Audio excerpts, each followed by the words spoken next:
Nāc ar mani balināt zobus. Es devos uz zobārstniecību V-Care. Sākumā tevi sagatavo procedūrai, visu izstāsta par procedūru, tiek uzlikts gēls, kas aizsargā smadzenes, un tad sākas pati balināšana. Uzliek balinošo gēlu, un tad pie zobiem tiek pielikta šāda lampa uz 15 minūtēm. Tad gēla slāni noņem, liek jaunu un atkal tur lampu 15 minūtes.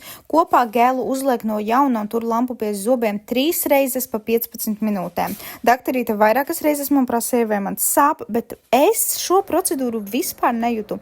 3. reizē nedaudz bija jūtīgi zobi, bet nekas nepatīkams. Beigās zobus kārtīgi noskalo, noņem to zilo gēlu un viss. Kopā šī procedūra aizņem apmēram stundu. Un jūs paskatieties uz manu toņu atšķirību. Man iepriekš nešķita, ka man ir baigi dzelteni zobi, bet pēc tās atšķirības izskatās citādāk. Es esmu ļoti priecīga par rezultātu.